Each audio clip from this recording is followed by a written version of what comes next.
masalah sikap kelompok Syiah terhadap para sahabat radhiyallahu taala anhum. Secara umum mereka di dalam buku-bukunya menjelaskan sikap mereka terhadap para sahabat Nabi sallallahu alaihi wasallam, bermula dari istri-istri beliau, ya, kemudian sahabat Rasulullah sallallahu alaihi wasallam yang lainnya. Ya. Di antara apa yang disebutkan di dalam buku-buku mereka diriwayatkan oleh Al-Kulaini dalam Al-Kafi, atau dalam disebutkan oleh Al-Kulaini dari Al-Kafi, ini mungkin dari Rawdatul Kafi. Abu Ja'far, salah seorang dari Imam Ahlul Bait, ditanya atau beliau berkata, "Kana an-nasu ahla riddah ba'da an-nabi sallallahu alaihi wasallam illa thalatha." Beliau berkata bahwa manusia semuanya murtad setelah Nabi sallallahu alaihi wasallam kecuali 3 orang. Dia ditanya siapa 3 orang? Maka beliau menjawab Al-Miqdad bin Al-Aswad wa Abu Dar Al-Ghifari dan Salman Al-Farisi. Ini 3 orang. Kemudian di riwayat yang lain mereka terangkan 4 orang sahabat yang lainnya yang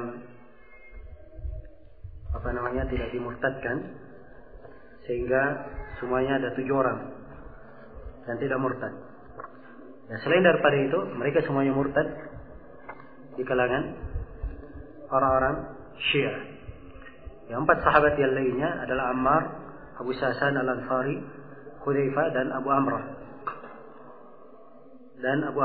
Ini diterangkan oleh Al-Mufid di dalam kitabnya Al-Ikhtisar halaman 6. Iya. Dan Al-Kulaini juga meriwayatkan dalam Ushulul Kafi dari Abdurrahman bin Abi Katsir dari Abu Abdullah alaihi salam.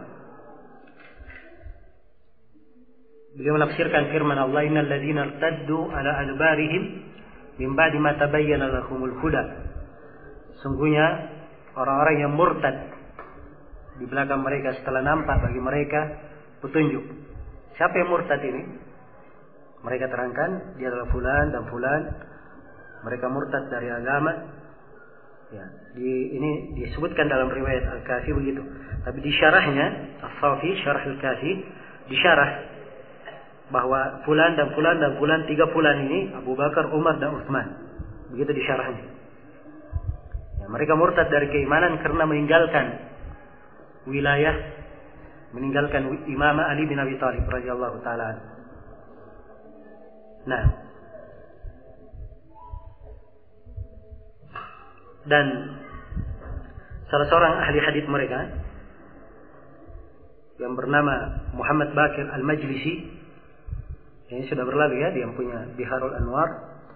Dia punya buku dalam bahasa Faris atau dalam bahasa dalam bahasa Persia dengan judul Haqqul Yaqin, halaman 519. Dan buku ini saya baca dalam bahasa Arab, nasnya dengan terjemahan Syekh Muhammad Abdul Sattar At-Tusanwi. Ya, dia terjemah nasnya, apa yang dibahasakan dalam buku itu. Al-Majlisi berkata, "Wa aqidatuna, aqidah kami kelompok Syiah fit tabarru, dalam berlepas diri, annana natabarra'u minal asnamil arba'ah." Kami berlepas diri dari 4 berhala. Disebut 4 berhala. Siapa 4 berhala? Abu Bakar, Umar, Utsman dan Muawiyah. Ya. Wan nisa al-arba', dan kami berlepas diri dari 4 perempuan. Aisyah, Hafsah, Hind dan Ummu al-Hakam. Kemudian tambah lagi, wa min jami'i asyaihim wa atba'ihim, dan kami berlepas diri dari seluruh pendukung mereka dan pengikut mereka. Wa annahum syarqu khalqillahi ala wajhil ard, Dan mereka ini adalah makhluk Allah di atas muka bumi yang paling jelek. Perhatikan ya, bagaimana sikapnya terhadap para sahabat. Wa annahu la yatimul imanu billahi wa rasulihi wal a'imma illa ba'da tabarru'i min a'daihim. Dan tidak akan syah keimanan kepada Allah, tidak sempurna keimanan kepada Allah, kepada Rasulnya, dan kepada para a'immah, kecuali setelah berlepas diri dari musuh-musuh mereka. Iya. Baik. Dan Al-Qummi di dalam tafsirnya ya, juga meriwayatkan dari Abu Abdillah ya, bahwa setiap nabi itu ma ba'atsallahu nabiyyan illa wa fi ummatihi syaitanani yu'diyanihi wa yudillani an-nasi ba'dahu. Katanya tidak ada seorang nabi pun kecuali pada umat nabi itu ada dua syaitan yang akan mengganggu nabi itu dan menyesatkan manusia setelahnya. Ya, Nabi Nuh disebutkan dua syaitannya, ya, umatnya. Nabi Ibrahim disebutkan dua syaitan di tengah umatnya. Nabi Isa juga demikian. Kemudian untuk Nabi Muhammad, syaitannya adalah Habtar dan Zuraik. Ya, Habtar ini lakab untuk Umar. Ya, Zuraik itu lakab untuk Abu Bakar, gelar untuk Abu Bakar. Ya.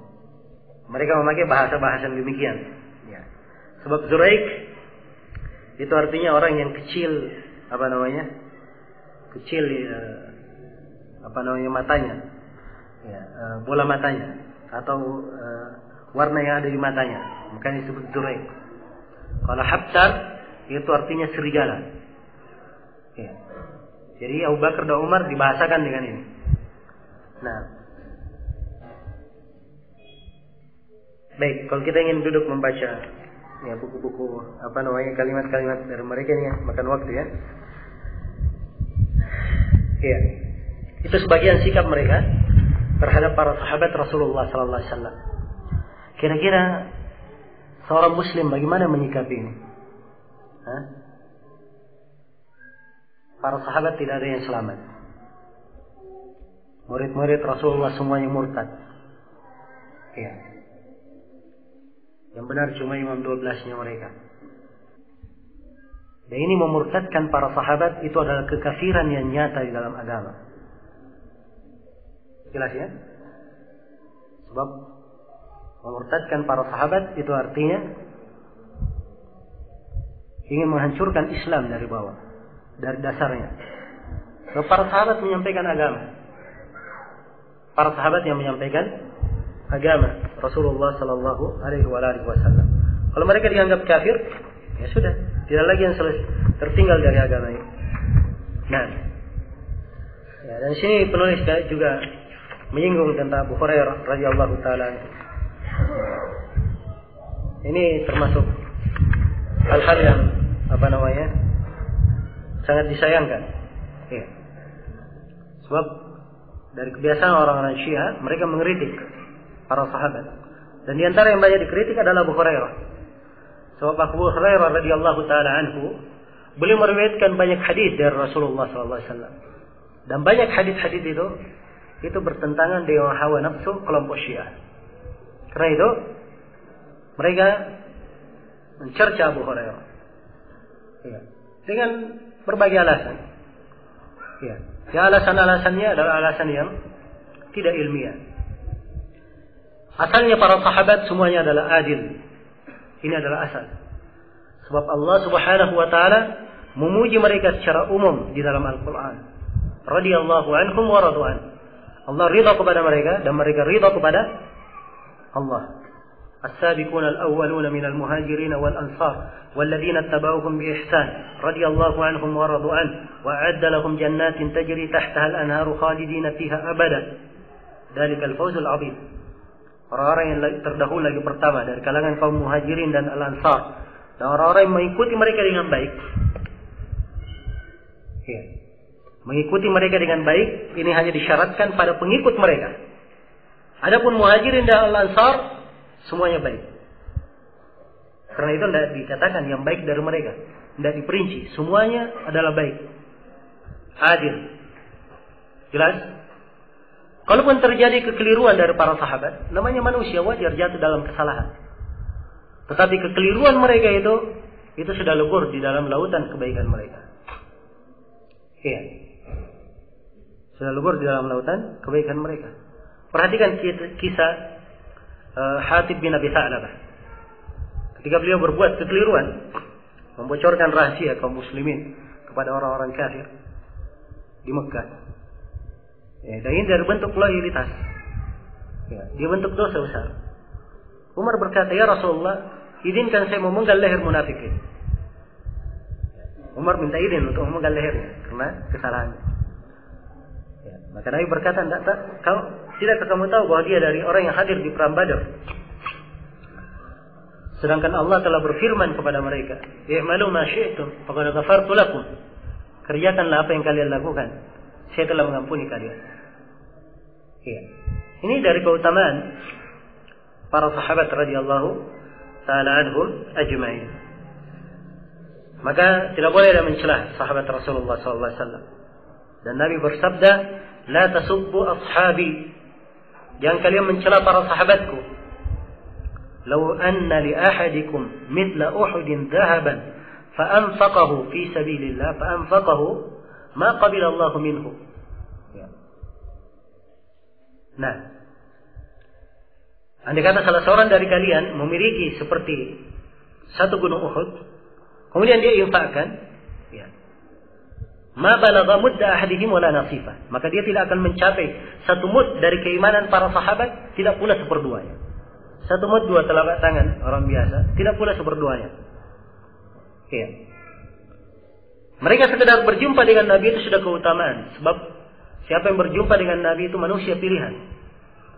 Orang yang dipilih berteman dengan Rasulullah, bersahabat dengan Rasulullah sallallahu alaihi wasallam.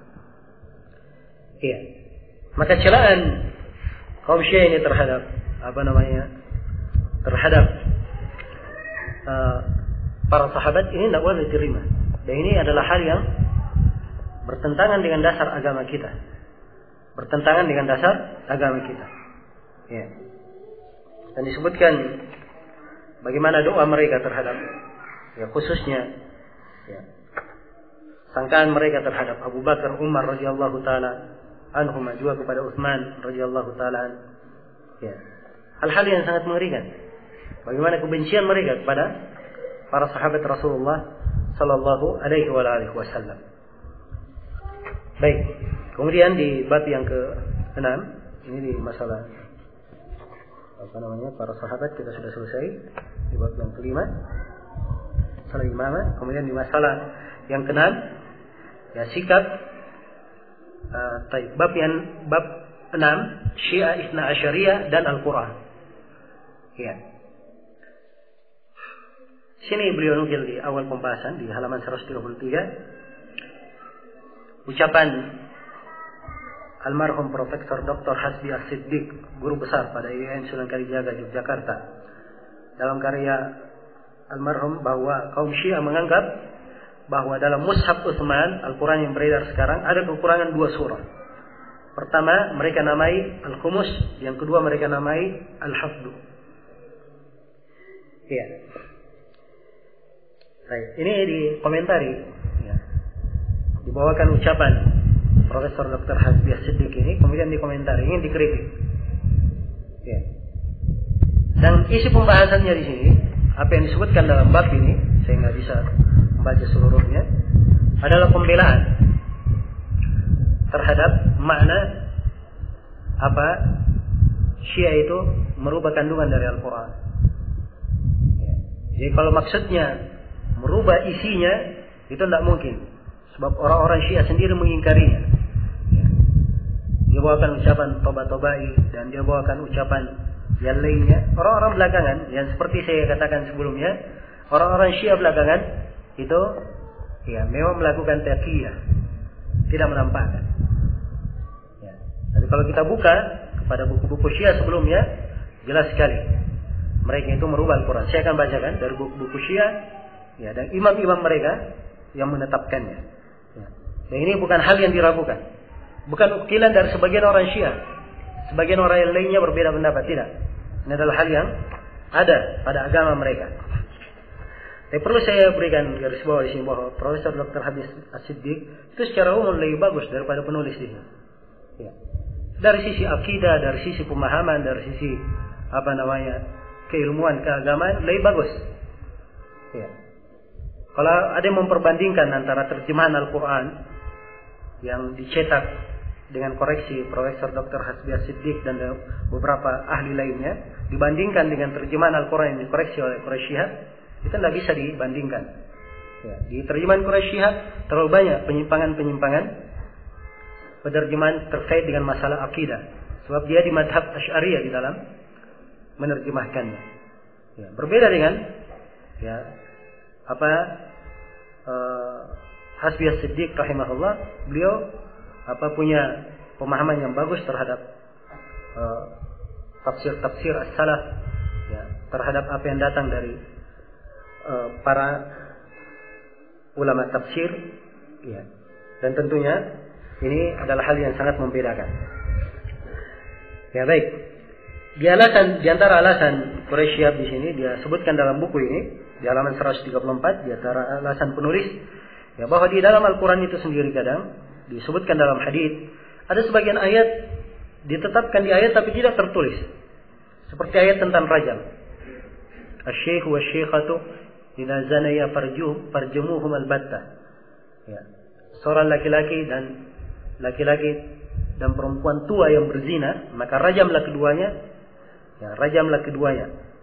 Ya, dilempar dengan batu sampai dia mati. Perintah untuk rajam. Ini hadis diterangkan dalam riwayat Al-Bukhari dan selainnya. Jelas ya? Dan dikatakan bahwa dia adalah ayat.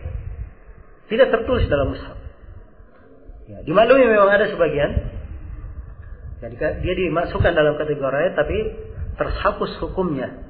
Dinasakh hukumnya secara tilawah dan tulisan, tapi hukum tetap. Ya, hukum tetap. Ya, demikian pula disebutkan tentang ayat. Dia sebutkan di halaman 136 tentang masalah susuan, tadinya 10 kali menjadi 5 kali. Ya. Ya, dari situ penulis memberikan alasan untuk kelompok Syiah bahwa maksud dari perubahan itu ya seperti itu bentuknya. Sebagaimana yang ada juga pada ahli sunnah. Ya. Dan ini keliru. Sebab itu namanya nasakh. Ini pelajaran dari ulumul Quran. Ya. Apa yang dibahas itu pembahasan tentang nasakh. Ya. Tentang memansuhkan. Dan itu adalah hak Allah subhanahu wa ta'ala. Ya. Jelas? Yang ada di buku-buku mereka bukan ini yang dimaksudkan. Bukan bentuknya seperti ini. Baik, kita akan baca dari buku-buku Syiah yang menjelaskan tentang hal ini. Ya. Baik, saya akan sebutkan sejumlah para penulis mereka yang menetapkan adanya kekurangan dari Al-Quran secara berurut dari yang paling penulis mereka yang paling dahulu, yaitu Sulaim bin Qais Al-Hilali yang meninggal tahun 90 Hijriah. Nah, ya, Sulaim bin Qais Al-Hilali sudah menyebutkan di dalam bukunya halaman 122 riwayat dari Umar katanya. Ya. Dia mengatakan bahwa teman-temannya yang menulis dan membukukan Al-Quran di masa Umar dan Utsman, dia katakan bahwa surah Al-Ahzab itu panjangnya sama dengan surah Al-Baqarah. Surah An-Nur itu 160 ayat. Surah Al-Hujurat ada 60 ayat. Dan surah Al-Hijr itu 190 ayat. Yang artinya sekarang ini kurang yang ada. Surah Al-Ahzab cuma 5 halaman. Sedangkan surah Al-Baqarah 2 juz lebih. 2 juz 3 halaman. Jelas ya? Berarti berapa banyak kurangnya? Surah Al-Ahzab sama dengan surah Al-Baqarah. Surah Nur 100 berapa? 60. Kalau sekarang ini ya, saya nggak ingat berapa ya, ada 60-an mungkin. Tidak sampai 100. Ya. Jelas? Al-Hujurat 60 ayat. Ya. Mana yang lainnya? Hilang kemana? Ini dari kitab Sulaim bin Qais Al-Hilali. Kemudian yang kedua, As-Saffar meninggal tahun 290 dalam bukunya Basair Darajat. Dia menukil dari Abu Ja'far As-Sadiq, beliau berkata, "Ma min ahadin minan nasi yaqulu annahu atau innahu jama'al Qur'an kullahu kama anzalallah illa kadzdzab." Katanya tidak ada seorang pun di antara manusia yang mengatakan bahwa dia mengumpulkan seluruh Al-Qur'an yang diturunkan kecuali dia dusta. Jadi dianggap dusta orang yang mengumpulkan Al-Quran seluruhnya. Jadi apa yang dikumpulkan oleh Utsman itu mereka anggap sebagai itu adalah kedustaan. Iya. Dalam riwayat yang lain dia katakan, "Ma yastati'u ahadun ay yaddai annahu jama'a al-Quran kullahu dhahirahu wa batinahu ghairul awsiya." Tidak ada yang bisa mengatakan bahwa dia mengumpulkan seluruh Al-Quran zahir dan batinnya kecuali orang-orang yang diberi wasiat. Orang-orang yang diberi wasiat yaitu adalah para imam mereka. Ya. Demikian pula Ali bin Ibrahim Al-Qummi. Ini tokoh mereka dalam tafsir. Tafsirnya sangat terkenal di kalangan orang-orang Syiah. Ya. Meninggal tahun 307 Hijriah. Dia katakan Al-Quran ada yang nasikh, ada yang mansukh, ada yang muhkam, ada yang mutasyabih, ada yang umum, ada yang khusus, ada yang didahulukan, ada yang diakhirkan, ada yang terpotong, ada yang diikutkan, ada huruf diletakkan di huruf yang lain. Maksudnya dia terbalik hurufnya. Dan Al-Quran ada yang menyelisih apa yang diturunkan oleh Allah. Hah? Perhatikan. Ya. Apa contohnya? Kasih contoh ya dari contoh yang dia sebutkan. Ayat di surah Al-Imran misalnya ayat 43, "Ya Maryam qunuti li rabbiki wasjudi warka'i." Wahai Maryam, berkunutlah engkau pada Rabbmu, sujud dan rukuklah. Jadi sujud dan rukuk. Ya, katanya orang ini Ali Al-Qummi ini terbalik. Harusnya rukuklah dan sujud. Ya, jadi terbalik. Jelas ya? Diberikan banyak contoh. Setiap ini diberikan contoh. Cuma mungkin yang paling perlu kita garis bawahi mungkin, ya. Apakah ada dari Al-Quran yang menyisihi apa yang diturunkan oleh Allah? Nah, dikasih contoh sama dia. Ayat di surah Al-Imran. Kuntu khaira ummatin ukhrijat linnas ta'muruna bil ma'rufi wa tanhauna 'anil munkar. Itu di Quran kita. Kalau di Quran mereka tidak. Ya. Kuntum khaira a'immatin, bukan ummah, tapi sebaik-baik para pemimpin. Jadi ganti imam mereka. Kalian sebaik-baik imam. Ya. Semuanya diarahkan ke sana. Jadi kalau dikatakan khairul ummatin, kalian para sahabat sebaik umat, ini menyelisihi apa yang diturunkan oleh Allah. Sebab yang diturunkan oleh Allah adalah para sahabat itu kafir. Kan begitu. Ya. Para a'immah saja yang maksum. Ya. Baik. Berikutnya Al-Kulaini. Ya, ini salah satu rujukan besarnya sebagaimana yang telah kita sebutkan. Di Ushulul Kafi, ya, dia juga menyebutkan bahwa disebutkan riwayat dari Abul Hasan alaihi salam. Katanya dia memberi mushaf dan dia berkata jangan kamu lihat dalam mushaf itu. Ya. Ini bagus saya terangkan detailnya supaya kalau riwayat ini pun benar, ini akan nampak pengkhianatan orang-orang Syiah terhadap imamnya. Jadi Al-Kulaini meriwayatkan dari Ali bin Muhammad, dari sebagian sahabatnya, dari Ahmad bin Muhammad bin Abi Nasr. Ahmad bin Muhammad bin Abi Nasr. Ahmad bin Muhammad bin Abi Nasr berkata, Abul Hasan alaihi salam ya, memberikan mushaf kepada saya. Abul Hasan salah seorang dari Imam 12. Memberikan mushaf kepada saya. Abul Hasan berpesan, jangan kamu lihat dalam mushaf itu. Tapi apa yang dia lakukan? Papatahtuhu, saya buka mushafnya. Perhatikan ya, pengkhianat ini. Dikasih wasiat, jangan dibuka, tapi dia buka. Ya. Wa qara'tu fihi, dan saya baca di dalamnya, lam yakunil ladina kafaru. Ya, surah apa itu? Hah? Ya, semua orang tahu ya, surah Al-Bayyinah. Ya. Min ahlil kitabi wal musyrikina, tapi mereka tidak. Katanya ditemukan di situ ada 70 nama orang Quraisy disebutkan. Jadi, lam yakunil ladina kafaru fulan 70 nama. Ya. Ya, kalau nama-nama ini disebutkan mungkin anak-anak kecil tidak bisa hafal lagi nih surah Al-Bayyinah sebab sudah menjadi surah panjang. Ya. Disebutkan dengan namanya dan nama ayah-ayah mereka. Ya. Coba. Namanya dan nama ayah-ayah mereka. Ini di Ushulul Kafi jilid 2 halaman 631. Silahkan dibuka sendiri.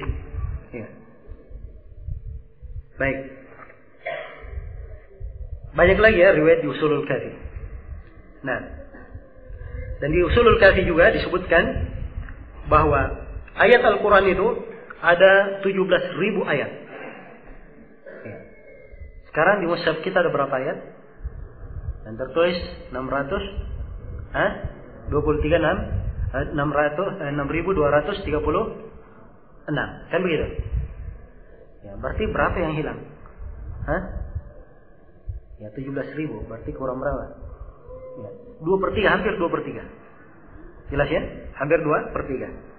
Nah, karena itu datang dalam riwayat yang lain juga, ya dari kitab Al-Hujjah di Al-Kafi di jilid 1 halaman 239. Ya. Nah, Abu Abdullah berkata, "Indana wa inna indana la mushaf Fatimah." Sungguhnya di sisi kami punya mushaf Fatimah. Ya. Tahukah mereka apa itu mushaf Fatimah? Ya. Maka si perawi bertanya, apa itu mushaf Fatimah? Kata Abu Abdullah dari Imam 12, mushaf sama dengan Quran kalian ini 3 kali lipat. Ya. Dan demi Allah, ma fihi min Qur'anikum harfun wahid. Demi Allah tidak ada di dalam Al-Quran kalian itu satu huruf pun. Jadi ini maksud dari Syiah, yang dimaksudkan dengan Al-Quran itu berubah. Ini di buku asli mereka. Tinggalkan nukilan-nukilan Quraisy Syihab ini. Ya. Dia hanya terpengaruh dengan orang-orang yang mempropagandakan, mendekatkan, dan banyak menggunakan taqiyah. Ini bukan dari pembahasan ilmiah. Seorang ingin membahas tentang masalah Syiah, dia hanya baca buku-buku yang menukil dari sana, tidak langsung merujuk ke aslinya. Ya. Kalau ingin baca Al-Kafi, ya, sekarang ada di internet, bisa di-download. Ya, silahkan buka sendiri kalau nggak percaya. Baik. Kemudian di antara imam mereka juga adalah Muhammad bin Mas'ud ibn Ayyash Al-Ayyashi. Ya. Ini tafsir Al-Ayyashi yang masyhur. Ya. Dalam buku-buku Syiah Rafidhah. Ada nukilan-nukilan. Demikian pula Al-Mufid dalam Awail Al-Muqalat. Al-Mufid dalam Awail Al-Maqalat. Dia juga tetapkan. Ya. Hal itu. Demikian pula Abu Mansur Ahmad bin Muhammad At-Tabarsi. Demikian pula Al-Faid Al-Kashani. Ya. Ahli tafsir mereka juga di dalam buku tafsirnya juga dia tetapkan. Demikian pula Muhammad Bakir Al-Majlisi. Ya. Ini yang mengumpulkan Biharul Anwar itu, riwayat mereka yang paling besar. Juga di dalam Biharul Anwar diterangkan riwayat-riwayat. Dan di antara tokoh mereka adalah Ni'matullahi Al-Jazairi, yang meninggal tahun 1112 Hijriah. Ini di antara rujukan mereka yang belakangan. Dan dia juga menetapkan di dalam bukunya Al-Anwar An-Nu'maniyah bahwa Al-Quran itu telah dirubah. Nah, dan di antara tokohnya yang belum lama meninggal juga, masih 100 tahun yang lalu meninggalnya, An-Nuri At-Tabarsi. Ya, dia punya kitab khusus. Judulnya Faslul Khitab fi Itsbati Tahrifi Kitab Rabbil Arbab. Faslul Khitab itu artinya kata penentu. Ya, suatu hal yang memutuskan segala perselisihan. Penetapan adanya perubahan dalam kitab Rabbul Arbab, yaitu pada kitab Allah. Jelas ya? Nah, ini dari tokoh-tokoh mereka. Sekarang ini para a'immah, rujukan mereka, buku-buku asli mereka. Buku-buku asli mereka. Iya. Kalaupun ada dalam buku-buku Syiah yang menjelaskan selain daripada itu, maka ini bentuknya adalah taqiyah dari mereka. Taqiyah dari mereka. Ya. Ini fakta, tidak bisa diragukan. Ya, karena itu apa yang dibahas di sini di bab ini, di bab yang ke-6 ini, ya, pembahasan Syiah Ithna Asyariyah dan Al-Quran, dan pembelaan di sini tidak berguna. Ini dari masalah pokok. Ya. Dalam Islam, mengingkari satu huruf dari Al-Quran saja itu dianggap kafir. Bagaimana kalau dia mengatakan apa? Quran kita kurang. Iya. Menambah satu huruf saja itu dikafirkan menurut kesepakatan para ulama. Apalagi ini menambah apa? Menambah banyak ayat. Ya, di antara ayat yang masyhur yang mereka tambah di surah Alam Nashrah. Alam nashrah laka sadrak wa wada'na 'anka wizrak alladhi anqadha dhahrak wa rafa'na laka dhikrak. Itu kalau di Al-Quran kita ya. Kalau mereka ada tambahannya lagi satu ayat, wa ja'alna aliyan sihra. Ya, dan kami jadikan Ali sebagai menantumu. Ya, apa hubungannya? Ya. Jelas ya? Tidak ada keterkaitannya dari keindahan bahasa dan seterusnya. Ya, tidak menggambarkan hal yang hak dari sisi Allah. Al-Quran itu mukjizat ditantang. Apalagi kalau ya antum baca buku-buku mereka yang menuliskan, seperti ada buku yang membawakan surah Al-Wilayah, disebut surah Al-Wilayah, tentang kekuasaan. Dari surah itu ada salah-salah susunan kalimat. Ini dari mana? Ya, nyusunnya bahasa Arab atau bukan dia pakai? Ya. Jelas ya? Berbeda dengan Al-Quranul Karim. Ya, punya mukjizat. Tidak mungkin ada yang bisa merubah Al-Quran walaupun satu huruf. Jangankan satu huruf, harakat saja tidak bisa dia rubah. Tidak bisa dia rubah. Dan dimaklumi ya kisah-kisah ya pendeta-pendeta Yahudi, Nasrani masuk Islam gara-gara itu. Mereka bisa merubah buku mereka, tapi Al-Quran mereka masukkan beberapa huruf saja ketahuan. Ya. Karena Al-Quran ini terjaga, terhafalkan dengan semua harokatnya. Ya. Jangankan harokatnya, panjang pendeknya saja dalam membaca semuanya terhafal sampai hari ini. Terhafal sampai hari ini. Ya. Itu yang diajarkan oleh Nabi dari mulut ke mulut. Ya. Para sahabat menerimanya dari Nabi, langsung dibacakan, diterima oleh muridnya sampai hari ini. Sampai pada hari ini. Maka membuka pintu ini Quraisy Shihab masuk dalam menjelaskan ini. Dia buka pintu ini, dia bela. Membuka pintu ini saja, ini sudah upaya yang sangat licik untuk meruntuhkan salah satu fondasi dasar dalam Islam. Ya, dengan pembelaan-pembelaan yang seperti ini. Kemudian bab yang ketujuh disebutkan sini sikap terhadap para sahabat Nabi sallallahu alaihi wasallam. Saya sudah terangkan tadi ya, karena ada munasabah. Maka saya terangkan tadi sikap terhadap ya, para sahabat. Dan apa yang beliau terangkan di sini terhadap sikap para sahabat ini di antara hal yang keliru. Ya. Nah, di halaman 53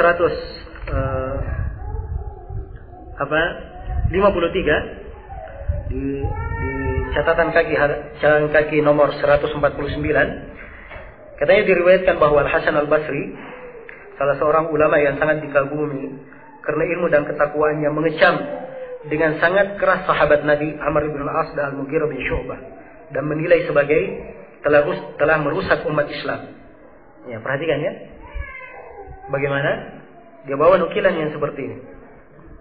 Hasan Al-Basri mengecam keras ya, Amr bin Al-As dan Al-Mughirah bin Syu'bah, dua sahabat yang mulia, bahkan dari ulama sahabat. Jelas ya? Ini dari pengaruh Syiah pada penulis. Ya, terpengaruh ya, dengan pemikiran-pemikiran Syiah ini. Ini pembenaran bukan pada tempatnya. Para sahabat itu dijaga ya, kedudukan mereka. Kalau mereka berbuat kesalahan, kadang kesalahan itu muncul dari ijtihad mereka. Dan seorang yang berilmu, kalau dia berijtihad, kalau dia benar, ijtihadnya dapat 2 pahala. Salah ijtihadnya dapat 1 pahala. Iya. Seorang sahabat apabila dia jatuh dalam kesalahan, maka ini telah digugurkan di dalam lautan kebaikan mereka. Ya. Seorang sahabat kalau dia jatuh dalam kesalahan, maka amalan-amalan mereka dalam Islam itu adalah penggugur dosa-dosa. Jelas ya? Maka ini semuanya dari udzur-udzur yang mewajibkan kita untuk menjaga lisan dan hati kita terhadap para sahabat. Sebagai penerapan dari firman Allah Subhanahu wa taala, "Walladzina ja'u min ba'dihim yaquluna rabbana ighfir lana wa li ikhwanina alladhina sabaquna bil iman wa la taj'al fi qulubina ghillan lil ladzina amanu." Ya. Orang-orang yang datang setelah mereka. Ini ayat di surah Al-Hasyr telah disebutkan sahabat dari kalangan Muhajirin dan keutamaan mereka. Kemudian disebutkan sahabat dari kalangan Al-Ansar dan keutamaan mereka. Kemudian Allah sebutkan orang-orang yang datang setelah mereka. Terangkan bagaimana etika. Mereka berkata, "Wahai Rabb kami, ampunilah kami dan saudara-saudara kami yang mendahului kami dengan keimanan." Mendoakan kebaikan untuk saudara-saudaranya, bukan mencari ya, kejelekan para sahabat. Ya, bukan membuka lembaran-lembaran masalah-masalah fitnah yang terjadi di kalangan mereka. Tidak. Ahli sunnah dia jaga lisannya terhadap para sahabat. Kalau dia berucap terhadap para sahabat, dia doakan ridha, rahmat, pengampunan, kebaikan. Dia puji para sahabat. Tidak menjelekkan sahabat, tidak mencerca tulisan. Dan hati pun demikian, cinta kepada sahabat. Ya. Cinta bagaimana pengorbanan mereka dan jasa-jasa mereka di dalam membela Islam, meninggikan Islam, dan bagaimana mereka mendampingi Rasulullah sallallahu alaihi wasallam. Tidak boleh ada hasad, dengki dalam hati terhadap para sahabat. Ini sikap umat Islam, dan sikap ini disepakati oleh ulama ahli sunnah. Tidak ada silang pendapat. Ingat ya, tidak ada silang pendapat. Ya, sampai dari kelompok Mu'tazilah, ya, Asy'ariyah, Kullabiyah, semuanya sepakat dalam hal ini. Ini prinsip ahli sunnah. Ya. Jelas? Yang menyelisihinya hanyalah orang-orang Syiah Rafidah dan orang-orang Khawarij.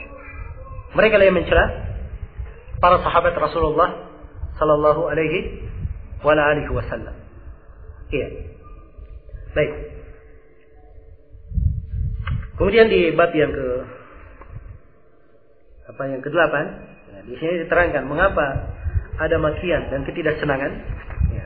Di dalam bab ini penulis menjelaskan, ya, kenapa kedua belah pihak saling mencaci, saling memaki.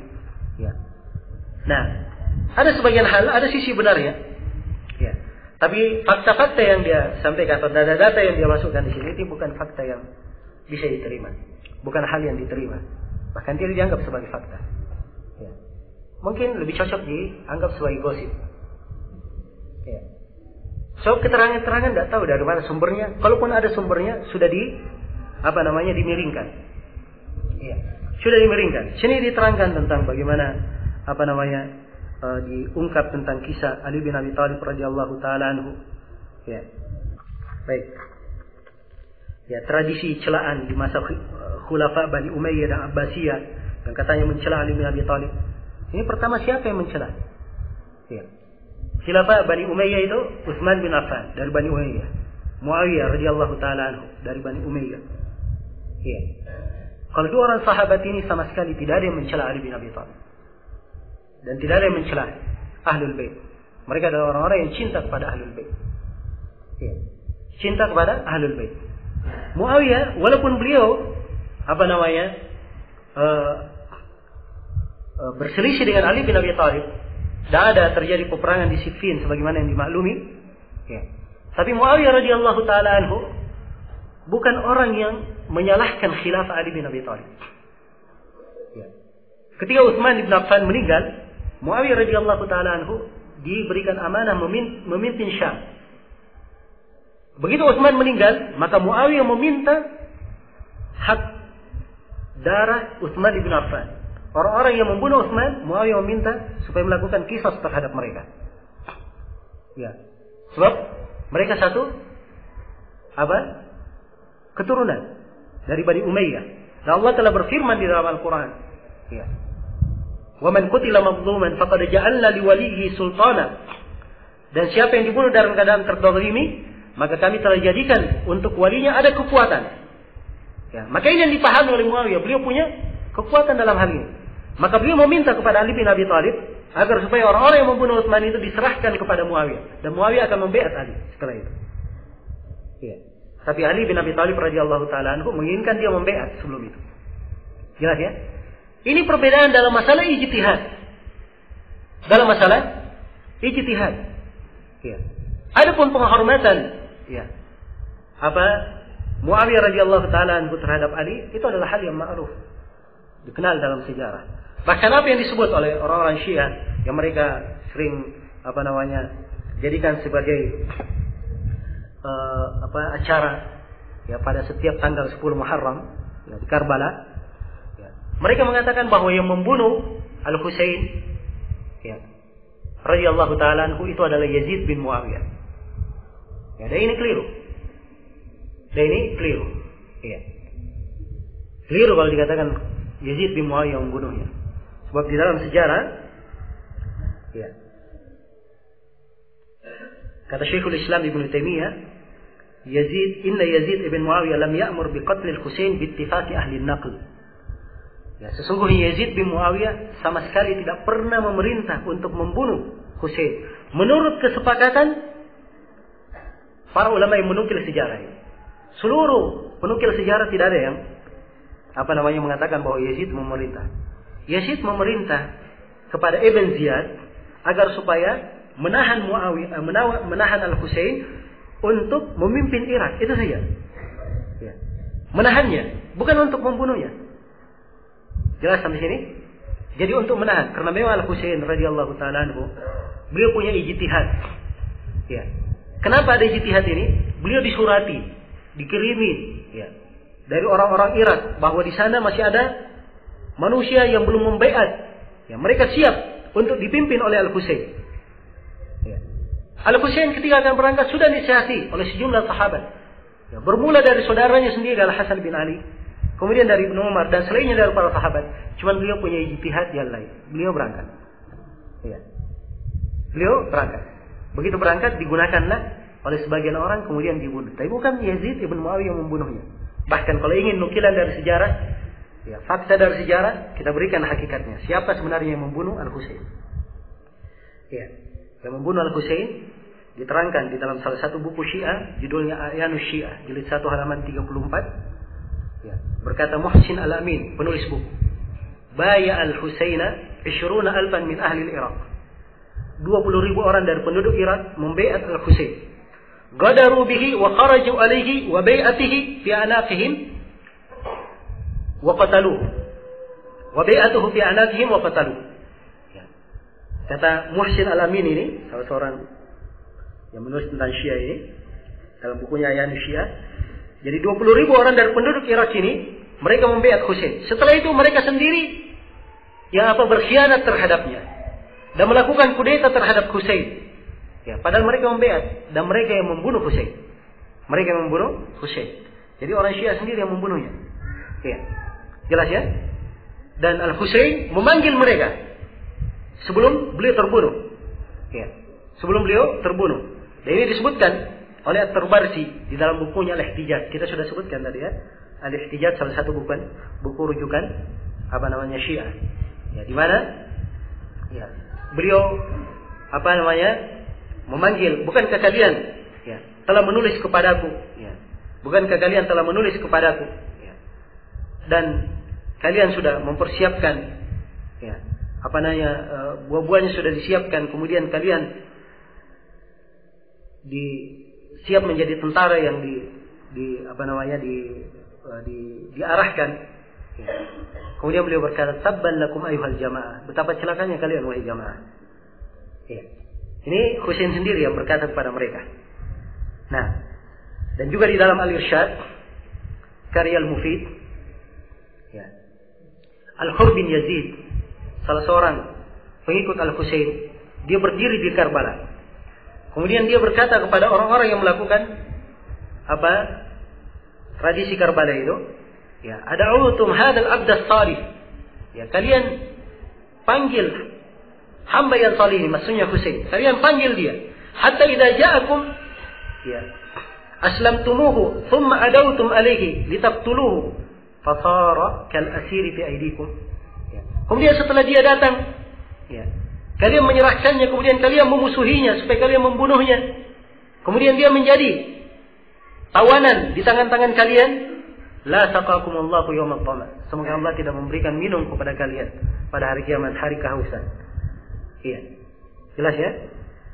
Dan disebutkan juga oleh Al-Mufid dalam Al-Irsyad di halaman 241 dan At-Tabarsi di Ilamul Wara, dan disebutkan di Kashful Gumma juga di jilid 2 halaman 18 dan 38. Iya. Al-Husain mendoakan mereka, mendoakan Syiahnya ini. Allahumma imma ta'tahum ilahin fafarriqhum firaqan waj'alhum tara'iqa qidada wala turdil wulata anhum abada فإنهم دعونا لينصرونا ثم أدوا علينا فقتلونا. Husain berdoa, ya Allah, kalau kamu memberikan kehidupan kepada orang itu sampai waktu tertentu, pecah belahlah mereka. Dan jadikanlah mereka golongan-golongan yang berpisah-pisah. Dan janganlah engkau buat para pemimpin ridha terhadap mereka selama-lamanya. Sungguhnya mereka ini telah memanggil kami untuk menolong kami, kemudian mereka melampaui batas terhadap kami lalu membunuh kami. Iya. Jelas ya? Ini nukilan dari mereka sendiri, dari buku-buku Syiah. Ya. Ya, jangan salahkan saya hanya membacakan cerita dari buku-buku Syiah. Ya. Ya, kalau dikatakan siapa yang membunuh Husain? Ya. Jawabannya apa? Ya. Orang-orang Syiah sudah menjelaskan bahwa mereka sendiri yang membunuhnya. Ya. Karena itu jangan main lempar-lempar batu sembunyi tangan. Ya. Karena itu tepatnya kalau perayaan hari Karbala itu kita katakan perayaan. Mereka merayakan hari kemenangan mereka membunuh. Ya. Jelas ya? Walaupun ritualnya dengan cara yang seperti dilihat, ya, cara-cara yang tidak masuk dalam akal. Hal yang tidak dibenarkan oleh fitrah, akal sehat, apalagi dibenarkan oleh agama. Sama sekali tidak dibenarkan. Ya. Kemudian di antara pelancangan yang disebutkan di sini oleh penulis buku ini, di halaman 120, ya. Kemudian ada di halaman lain juga. Baik, di halaman 120 di sini dia menukil ya dari guru kebanggaannya, lagi-lagi Abdul Halim Mahmud yang pernah belajar di Paris. Dalam bukunya Tafkir Al-Falsafi fil Islam. Ya. Dia menukil di sini bahwa ya, Muawiyah radhiyallahu taala anhu itu yang menyebarkan madhab Jabriyah di tengah manusia. Ya. Dia yang menyebarkan ide dan menganjurkan paham fatalisme, yaitu Jabriyah. Ya. Jelas ya? Kenapa paham Jabriyah itu menganggap perbuatan dosa itu dianggap remeh? Ya, dosa tidak berbahaya bersama dengan keimanan. Ya. Jadi katanya Muawiyah menyebarkannya. Dan ini wallahi kedustaan terhadap Muawiyah. Ya. Tidak dikenal di kalangan sahabat ada bid'ah. Tidak dikenal di kalangan sahabat ada bid'ah. Bid'ah terjadi setelah masa para sahabat dan bukan sahabat yang melakukannya. Adapun sahabat, mereka adalah orang yang paling mengenal apa itu bid'ah. Kemudian perlu diketahui bahwa pemahaman Jabriyah ini lahirnya bukan di masa sahabat, pemahaman Jabriyah. Ya. Dia lahirnya di masa setelah masa para sahabat. Beberapa masa setelahnya. Ya. Karena itu yang menganut pemahaman Jabriyah ini ada dua kelompok. Ya. Kelompok Al-Jahmiyah dan kelompok Al-Asy'ariyah. Dan ini dua kelompok, ya. Dua-duanya di tahun 200-an semuanya mulai munculnya. Ya. Karena itu dari mana dikatakan Muawiyah menyebarkan paham Jabriyah? Naudzubillah dari nukilannya. Ya. Seenaknya saja mencela para sahabat. Ya. Mengatakan berbuat bid'ah. Ya. Tidak mempunyai rasa takut kepada Allah Subhanahu wa taala. Iya. Kemudian di antara yang banyak dikritik adalah Muawiyah radhiyallahu taala oleh kelompok Syiah. Sebab ini dianggap musuh Ali bin Abi Thalib. Iya. Dan ini keliru. Ya. Muawiyah termasuk sahabat yang mulia. Rasulullah mendoakannya, Allahumma ja'alhu hadiyan mahdiyan wahdi bihi. Ya Allah, jadikanlah dia orang yang membawa petunjuk dan orang yang senantiasa mendapat petunjuk. Ya. Dan jadikanlah orang itu mendapat hidayah karenanya. Terdoa Nabi untuk beliau. Dan Muawiyah mempunyai manaqib, keutamaan-keutamaan yang sangat indah di dalam sejarah. Ya. 30 tahun beliau memimpin. Ya. Dengan kepemimpinan yang indah. Dikenal dengan kebijaksanaan. Ya. Dengan akal yang jernih. Radhiyallahu ta'ala anhu. Ya. Tetapi orang yang benci terhadap sahabat tidak mungkin dia akan melihat ada kebaikan dari siapapun ya sahabat tersebut. Kemudian di bab yang ke-9 dibahas di sini tentang masalah al-bada. Ya. Al-bada ini ya. Ini dibawakan di sini oleh penulis dari ulama Syiah pemahaman dari al-bada. Apa yang dimaksud dengan al-bada? Yang sebelumnya dia terangkan bahwa al-bada artinya penampakan atau diketahuinya sesuatu sebelumnya tidak nampak atau tidak diketahui. Jadi itu makna al-bada. Jadi kalau dikatakan bada, saya misalnya tidak tahu sebelumnya, setelah terjadi saya tahu, itu namanya bada. Jelas ya? Bada. Atau sudah nampak sesuatu, ya. Setelah itu nampak baginya sesuatu hal yang lain. Nampak baginya sesuatu hal yang lain. Itu yang dimaksud dengan al-bada. Di sini orang-orang Syiah menisbatkan bada kepada Allah. Itu sifat Allah. Ya. Dan mereka menganggap bahwa ini adalah dari keyakinan Syiah yang sangat dijaga. Keyakinan Syiah yang sangat ditanamkan. Ya. Beliau bawakan nukilan-nukilan di sini. Dia bawakan nukilan salah satunya dari Iddatul Usul. Ya. Itu pun dia cuma nukil saja dari orang lain. Ya, bukan dia rujuk langsung. Ya. Kemudian dia bawakan beberapa nukilan dari kelompok Syiah apa yang maksud al-bada. Ya akhirnya dia sendiri mengatakan bahwa di akhirnya di halaman 182 sampai 183 penulis menambahkan. Ya tentunya sebelumnya dia bawakan ucapan Muhammad Ridha Al-Mudaffar. Kami tidak beranggapan bahwa makna semacam ini dari istilah al-bada menemukan perbedaan besar di kalangan mayoritas aliran pemikir Islam.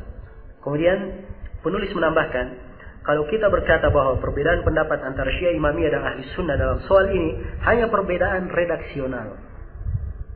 Ya, jadi paham ya? Ini hanya perbedaan apa?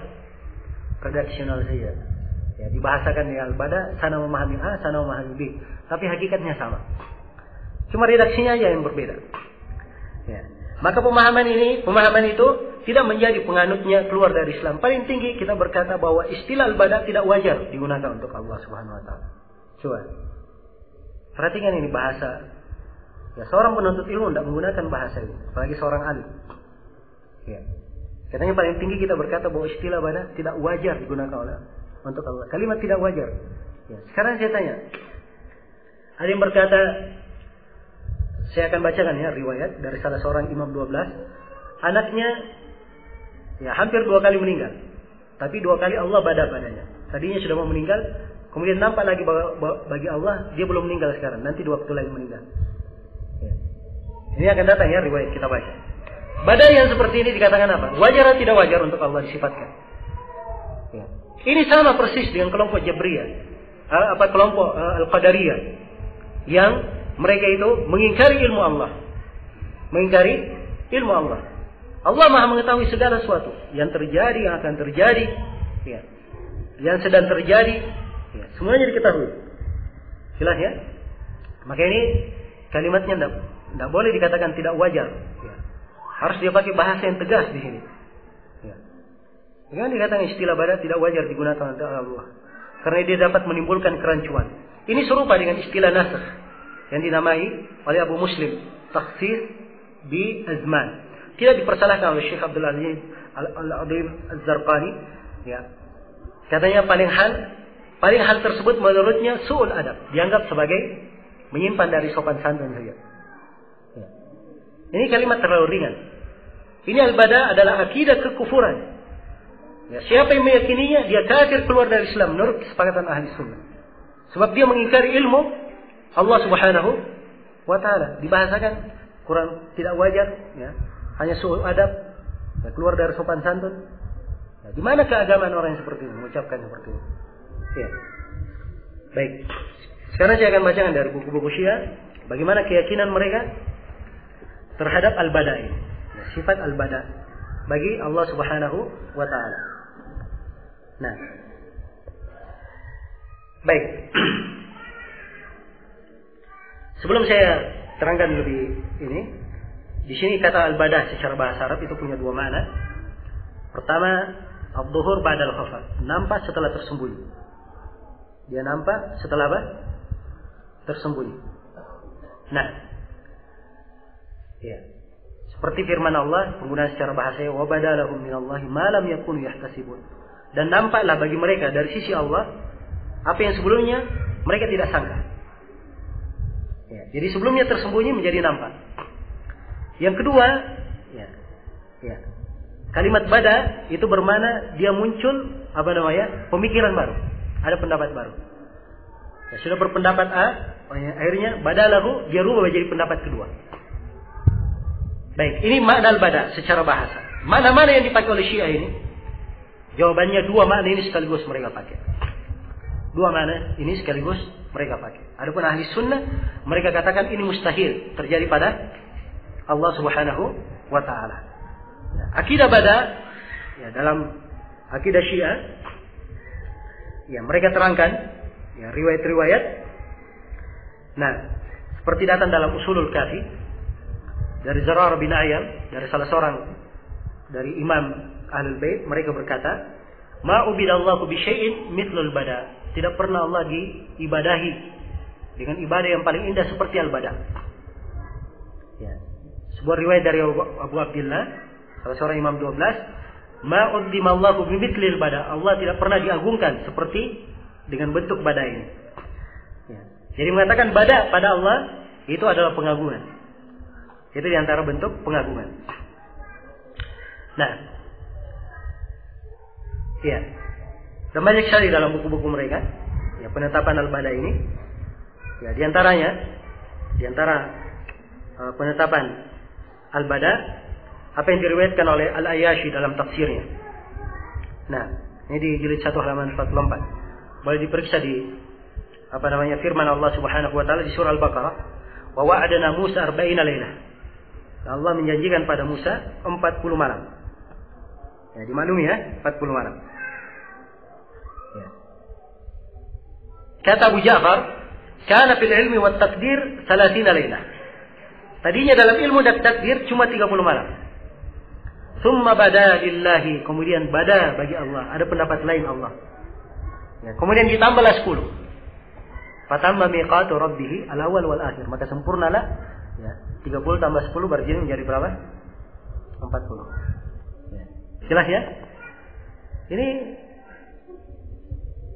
pemahaman pada mereka. Ya. Pemahaman pada. Ini salah satu riwayat. Kemudian di antara riwayat lain, ya, dari Ja'far Shadiq. Ini disebutkan oleh Saduq dalam Kamaluddin dan Tamamul Minnah. Disebutkan juga oleh Ad-Dubakhti dalam Firaqus Syiah. Dan Ni'matullah Al-Jazairi juga menyebutkannya dalam Al-Anwar An-Nu'maniyah. Semuanya ada halaman-halamannya. Dia berkata, "Ma bada lillahi fi syai'in kama bada lahu fi Ismail ibni." Ya, tidaklah Allah nampak padanya sesuatu, bada padanya sesuatu seperti badanya terhadap anakku Ismail. Ya. Jelas ya?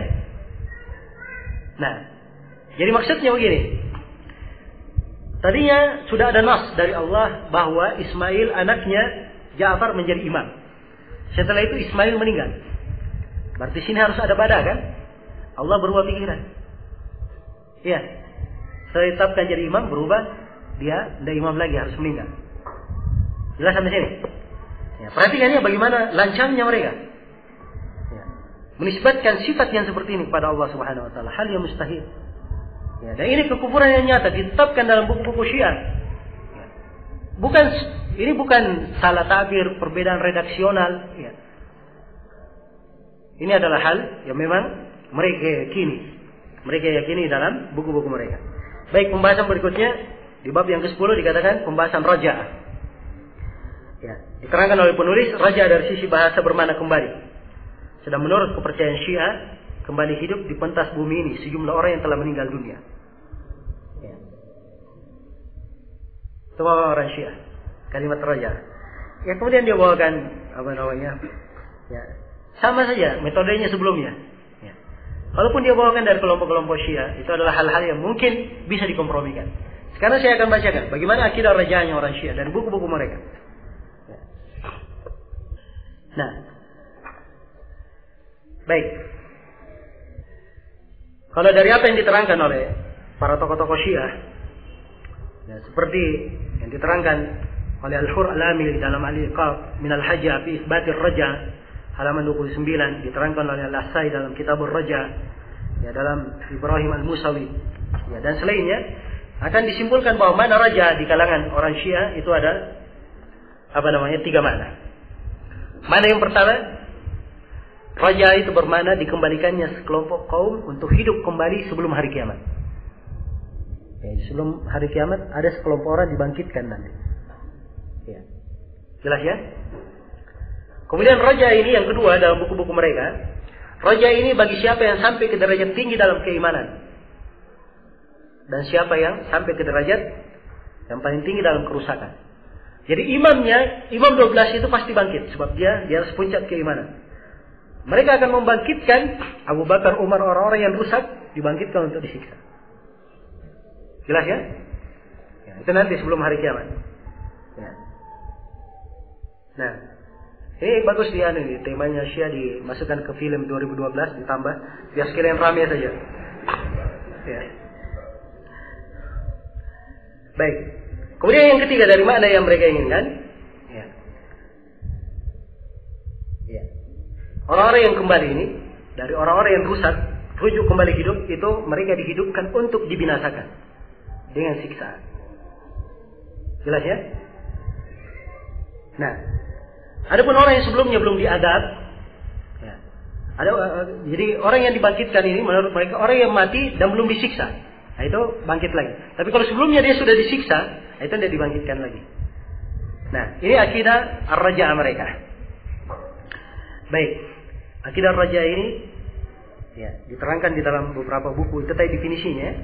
Dalam penerapannya ya, disebutkan dalam sejumlah buku orang-orang Syiah. Di antaranya dalam Awail al-Maqalat.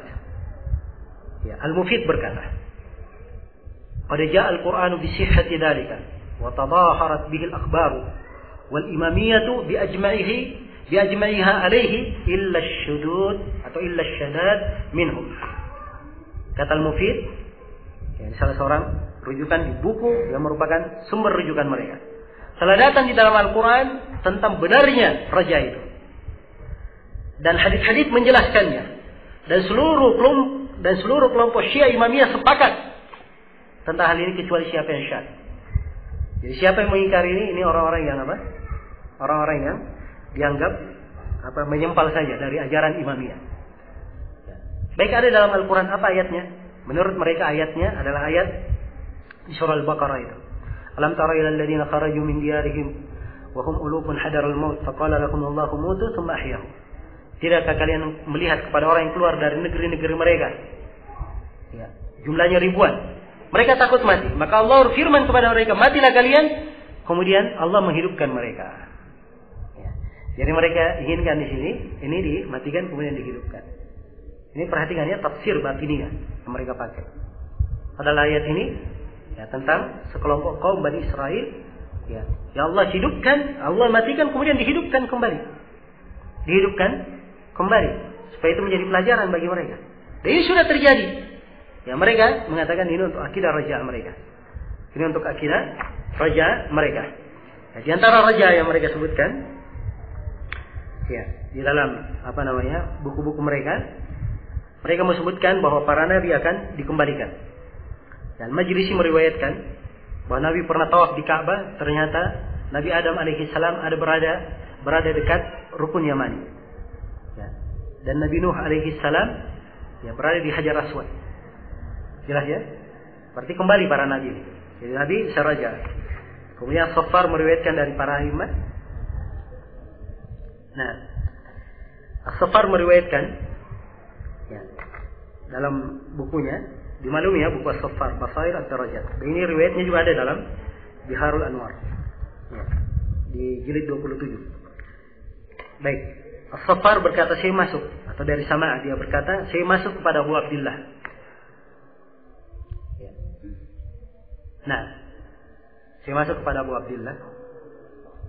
Faqala ma laka tuhaddits nafsaka tashtahi an tara Abu Ja'far.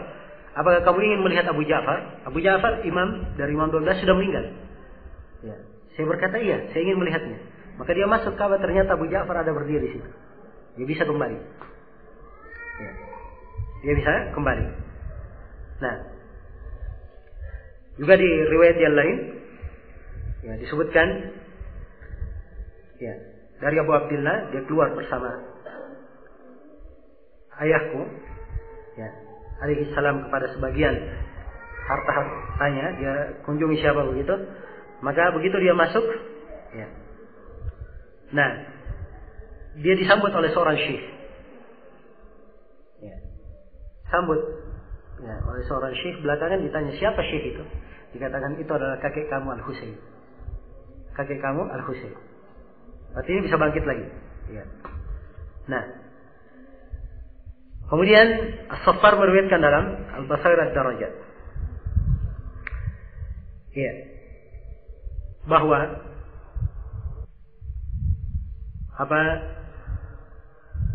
beliau berkata ya, dari Ali bin Isa, dari ayahnya, dari kakeknya, bahwa dia bersama Abu Ja'far Muhammad bin Ali ya, rahimahullah, dari Imam Ahlul Bait, salah satu imam 12, di Mina melempar jamrah.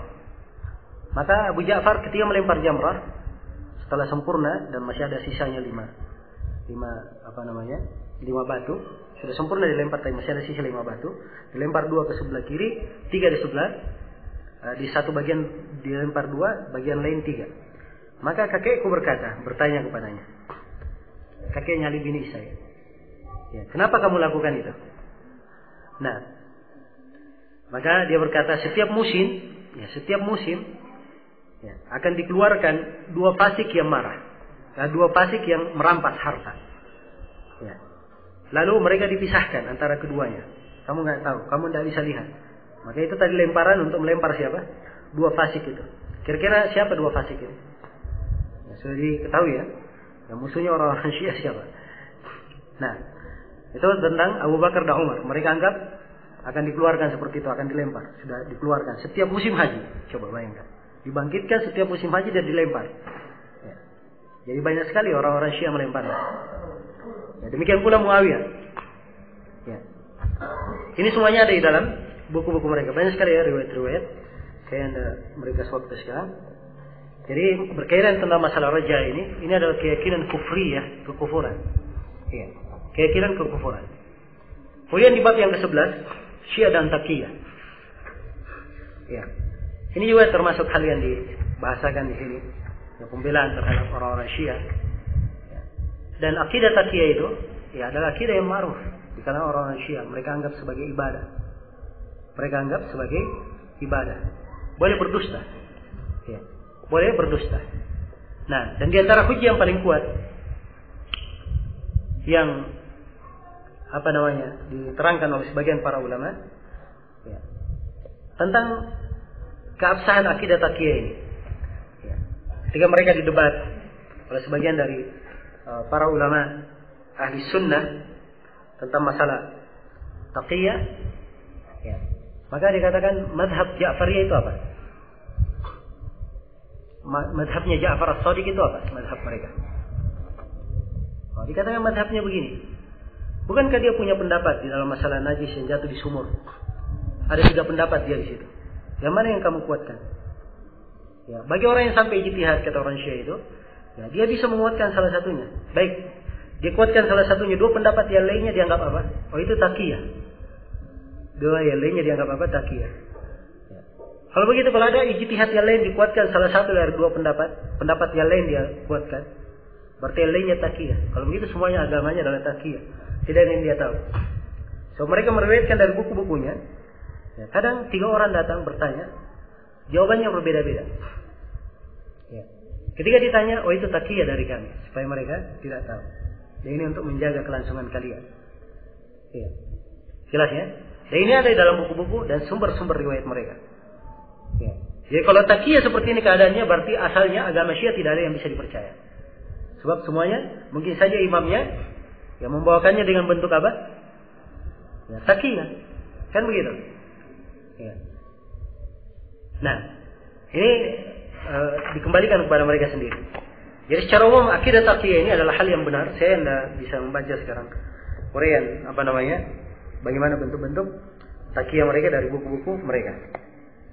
Ya. Kemudian di bab yang ke-13 dibahas di sini tentang masalah, atau di bab 12 pandangan tentang pemerintahan setelah Khulafaur Rasyidin dan para imam. Ya.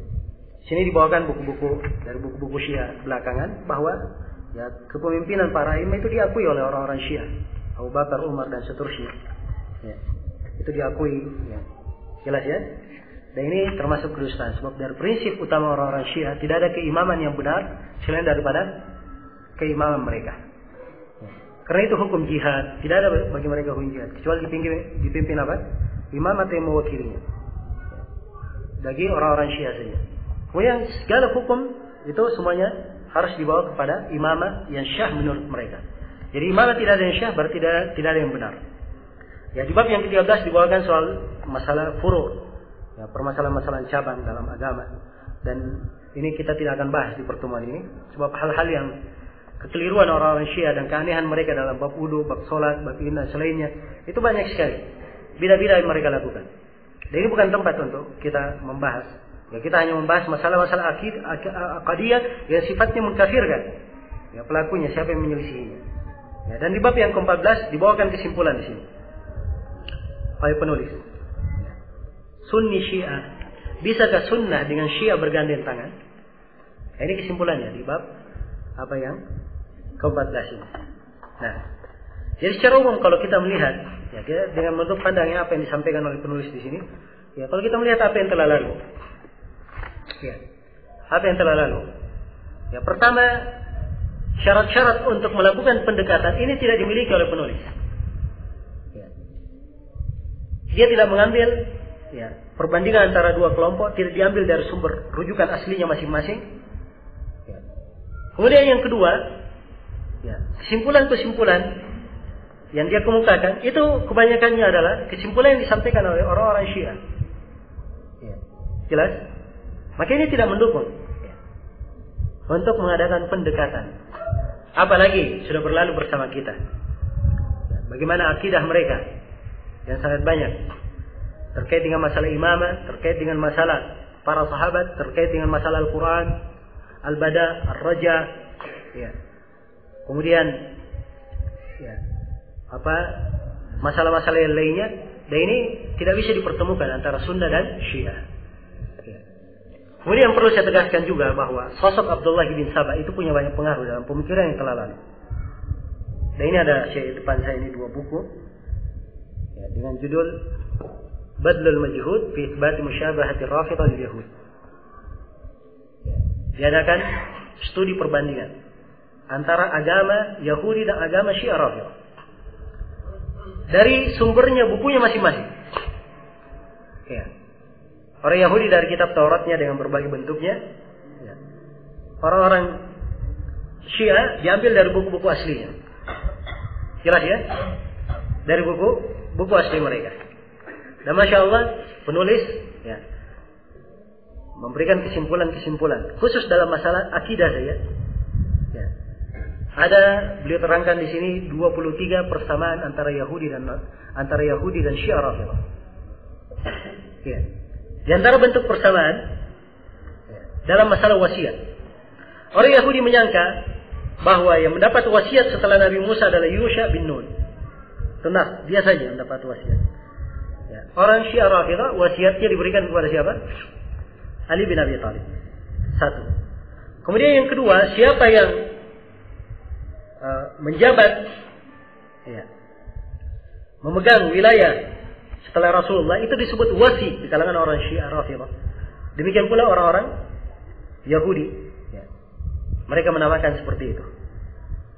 Nah, kemudian orang-orang Yahudi dan Syiah Rafidhah mereka sama membatasi kekuasaan, kepemimpinan, kekhilafan itu terbatas pada kelompok tertentu. Ya, di mana kelompok Yahudi, orang-orang Yahudi menganggap bahwa kekuasaan tidak keluar dari keluarga Daud sampai hari kiamat. Dan Syiah Rafidhah mengangkat bahwa imamah tidak keluar dari keturunan Husain sampai hari kiamat. Iya. Dan banyak lagi ya persamaan-persamaan yang lain. Ya, saya tidak bisa menjelaskan semuanya di sini. Sebab ini pembahasan dulu. Sudah pernah ada ceramah kita sebelumnya di sini di Unhas juga. Ya, persamaan antara Syiah Rafidhah dan Yahudi dari sisi akidah. Ini baru di pemahaman akidah, belum lagi di pemahaman fikih yang lainnya.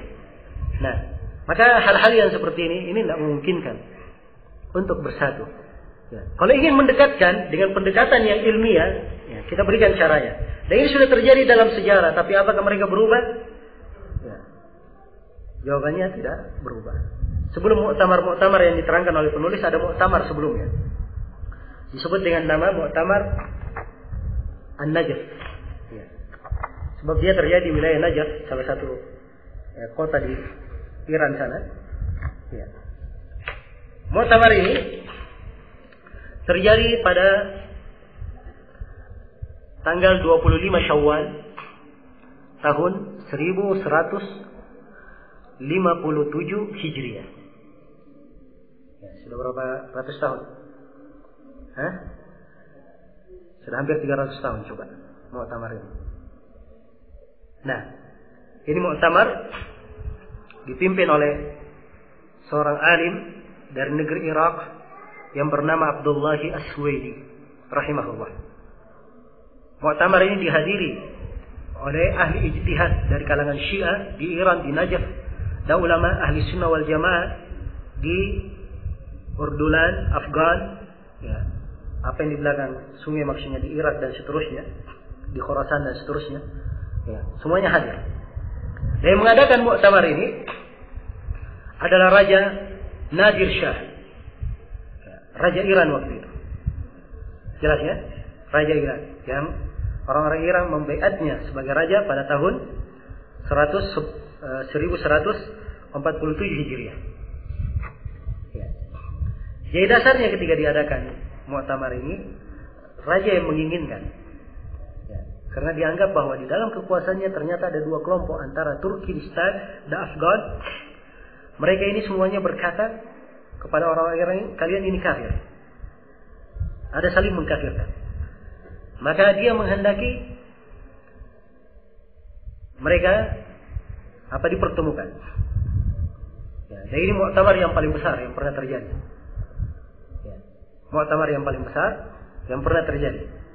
Sebab yang hadir, ya, jumlahnya sangat banyak sekali. Ya, ribuan manusia yang hadir di muktamar tersebut. Nah, hadir dari Arab, dari Ajam, dari Turkmenistan, ya, banyak sekali yang hadir di muktamar tersebut. Yang jelas ketentuan dari isi muktamar ini, ya, mereka semuanya sepakat. Bisa saya bisa bacakan isi muktamarnya, tapi agak panjang sedikit. Ya, tapi saya simpulkan dari isi muktamarnya bahwa mereka mengakui, ya, bahwa penutup para nabi adalah Rasulullah SAW. Kemudian mereka sepakat, ya, para sahabat Rasulullah sepakat yang paling afdal mereka, yang paling baiknya dan paling berilmunya adalah Abu Bakar. Mereka sepakat. Lalu mereka membaiat Abu Bakar. Sampai Ali bin Abi Thalib juga membaiat dengan pilihannya dan kehendaknya sendiri. Tidak dipaksa. Ya, ini bantahan semua ya untuk kelompok Syiah yang mengatakan terpaksa. Nah, maka terjadilah baiat untuk Abu Bakar khilafah dan disepakati oleh para sahabat. Ya, ini ijma' qat'i. Kemudian demikian pula disebutkan keberadaan Umar dan Ali juga membaiatnya. Kemudian keberadaan Utsman dan Ali juga membaiatnya. Ya. Kemudian setelah itu para sahabat sepakat membaiat Ali bin Abi Thalib. Jelas ya? Membaiat Ali bin Abi Thalib. Ya. Nah, maka mereka ini dalam satu masa tidak ada silang pendapat, ya, tidak ada pertikaian, tidak ada perdebatan. Ya. Nah, maka ditetapkan di sini, maka ketahuilah wahai penduduk Iran bahwa yang paling utama di antara mereka dan paling berhak terhadap khilafah adalah di atas urutan Abu Bakar, kemudian Umar, kemudian Utsman, kemudian Ali. Siapa yang mencela mereka atau menjelek-jelekkan mereka, maka hartanya, anaknya, keluarganya, darahnya adalah halal bagi asyah, maksudnya bagi raja. Wa alaihi la'natullah wal malaikatu wan nas ajma'in. Ini kesepakatan. Ya, jelas ya? Disepakati. Jadi mereka iltizam untuk itu. Maka ditandatanganilah oleh orang-orang Iran, ditandatangani, kami iltizam dengan itu, orang Afgan juga tandatangani. Dan setelah itu mereka sholat Jumat bersama-sama. Dan ini termasuk hal yang jarang terjadi. Sebab di Iran sendiri sholat Jumat itu tidak terlalu diperhatikan. Sebab dari salah satu prinsip imamah, ya, imam itu Jumat diatur oleh imam. Imamnya belum jelas sekarang ini, belum keluar, maka Jumat juga belum wajib. Ya, Jumat belum apa? Belum wajib. Ya, terjadi sholat Jumat, ya, di Kufah waktu itu. Ya. Dan di khutbah didoakan kebaikan untuk para sahabat, khulafa ar-rasyidin semuanya, dan seluruh sahabat dan kerabat. Ya, tapi setelah itu, ya, yang imam adalah Syiah, dia imam keluar dari madhab 4. Ya. cara mengimaminya. Ya. Nah, maka raja pun perintah. Marah raja waktu itu, kemudian dia perintah untuk mengangkat seluruh perkara yang Syiah syad bersendirian di situ. Sampai sujud di atas tanah Karbala juga dilarang. Ya, ini pernah ramai ya. Nah, masalah tanah Karbala. Ya. Baik. Tapi subhanallah, ya, ini tidak berjalan karena tidak lama setelah itu rajanya meninggal. Ya, rajanya meninggal. Ya. Maka kalau ingin mengadakan takrib, mendekatkan antara Syiah dan Sunni, seperti ini harusnya caranya. Ya. Prinsip-prinsip yang jelas, orang-orang Syiah harus mengakui bahwa mereka salah dalam hal itu dan rujuk. Kalau mereka tidak mencerca para sahabat, maka mereka harus menulis dan berlepas diri dari seluruh buku yang mencerca para sahabat. Jelas ya? Kalau mereka mengatakan tidak merubah Al-Quran, maka mereka harus berlepas diri dari seluruh buku-buku yang menyatakan Al-Quran itu dirubah. Ya. Demikian caranya mendekatkan. Dan insya Allah ini tidak rumit, tidak sulit. Ya, dengan ini bisa didekatkan antara Syiah dan Sunnah. Ya, tapi kalau mereka meyakini keyakinan tersebut, dan mereka mendoakan laknat terhadap para sahabat, mendoakan kejelekan terhadap para sahabat, maka ini tidak akan ketemu. Tidak akan ketemu. Baik, ini pembahasan dari sisi pemikiran ideologi. Adapun dari sisi kemasyarakatan, tinggal bersama, hidup bersama, ini lain-lain pembahasannya. Bukan pembahasan saya di sini. Sebab itu pembahasan berkaitan dengan tata negara dan kemasyarakatan. Itu bukan urusan saya. Jelas ya? Sebab dalam Islam juga diatur memang bagaimana hidupnya kaum muslimin dalam sebuah negara. Ada orang kafir di situ, ada ahlul bidah, bagaimana mereka hidup bersama. Itu diatur. Ya. Dalam untuk urusan kenegaraan. Ya, tapi dari sisi pemikiran itu tadi yang saya terangkan, ya wallahu taala alam. Baik. Saya kira cukup dalam di sini karena waktu sangat membatasi kita. Dan ini sudah berlalu 1 jam dari waktu yang disiapkan.